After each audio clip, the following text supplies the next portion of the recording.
From the very beginning, nothing has been guaranteed about democracy in America. Every generation has had to defend it, protect it, preserve it, choose it.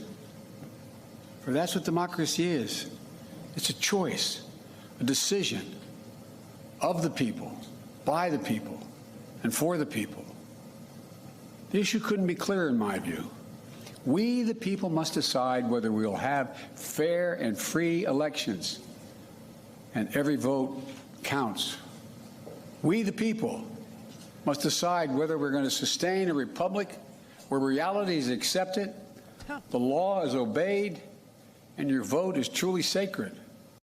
It is a choice, and people are going to have to decide whether or not they are pro-democracy or they want to do, fascism or some other, at the end of a barrel of a gun kind of, thing. But it's a decision. It is a decision, and that is what's on the ballot. There's no question. Obviously, Democrats have plans for various things. They've already passed an infrastructure bill. The Republicans, 7 of them were for investing in us, right? No one was for paying down the debt. Nobody was for the Inflation Reduction Act. No Republicans were for it. They have no policy at all except to cut taxes. I mean, this is their entire policy portfolio. Cut taxes on the wealthy and it'll trickle down to you. That's it. That's the extent of their thought and care on policy. That's just a fact. That's just who they are. It's what they are. They don't have a platform. The Republican Party never, ever had a platform since, the orange one. Because their platform is whatever he says it is, right? Whatever he said it was. So they never wrote anything down, okay? They don't have a platform. They just don't. So that's, a platform is a statement of principles. It's a statement of policy principles and of, they could just even write down, what he said last night, that we choose democracy. They won't even write that down. So, I don't know. Billy in Texas. Yes, ma'am. Hey. Just when I thought Joe Biden could sink no lower, he goes on TV last night and suggests that Nancy Pelosi's husband was attacked by a conservative, and that conservatives are going to try to steal these elections. Where did he say that? He knows damn good and well that when did he say that? When did he say that? Last 2 years. Wait a minute. They're going to charge. They're So going to you don't charge want to people talk. to vote. Okay, all right. They're going to what? Going to make people vote red. Because he said any of those things that you just said. He said any of those. He suggested, people on your side have been suggesting that Nancy Pelosi's husband was attacked by a conservative. He was. He was suggesting last night with his speech that conservatives will try to steal the vote. You've been saying the same thing today. Okay, Joe Biden didn't say any of that last night at all. Okay, and the idea you haven't heard that from the left at all. And the idea that people in Arizona are sitting there with arms and wearing tactical gear and masks across their faces to try and intimidate people from dropping their ballots off at a ballot box is not imaginary. That's not fact-free. That's really happening. So tell me, why are people doing that? I haven't seen that at all. Oh, well, maybe I have not seen any of that. Maybe you ought to broaden. I live here in Texas. We're a bunch of rednecks and so forth. But we also know right from wrong. Yeah, I lived in Texas. And Biden is wrong. I lived in Texas a good chunk of my life, okay? I've lived in East Texas, West Texas, North Texas, and South Texas.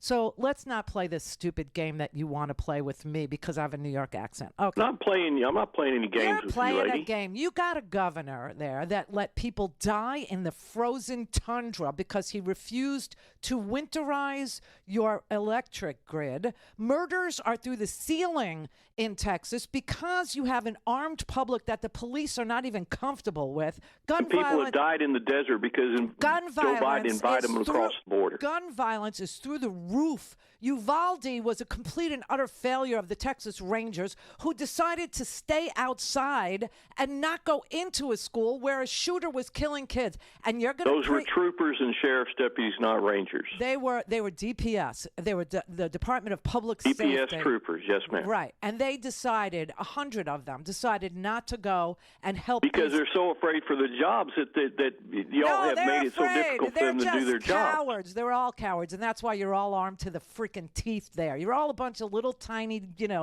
cowards. All of you. I've lived there. It is a rapey place.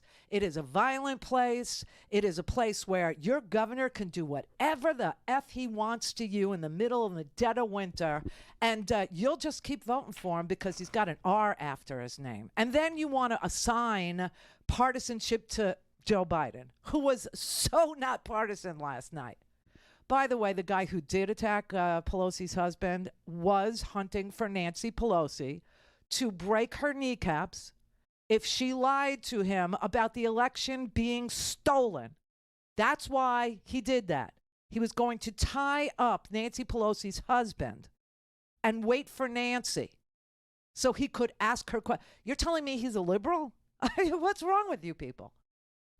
You need to broaden your media horizons, okay? You really do. Thank you for listening to me, though. I appreciate it. That was a quintessential example of MAGA mentality. He heard what Biden didn't actually say. He didn't see what actually happened or is actually happening at the voting ballots. But amazingly, I hadn't heard that spin before on the Uvalde police. So they didn't go in because they were afraid the Dems were going to take their job? Is that really what we heard out of him? So apparently they had some sort of a union meeting outside of the classroom because, police are all part of a union that protects their ass over the population. Just saying.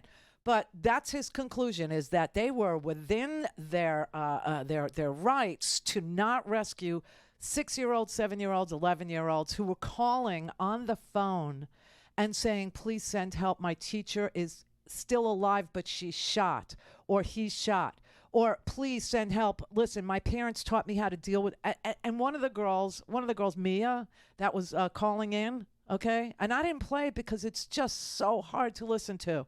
She's the girl who had to smear her own blood, her friend's blood actually, all over herself to play dead, to wait for 77 minutes for people who were standing right outside to come in.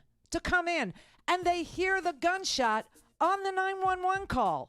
And they lied to your ass and they told you, oh, it's a barricaded subject situation. That's why we didn't go in. Oh, please, there were gunshots on the freaking little girl's phone call. And you can excuse that? Well, then you can excuse any damn thing.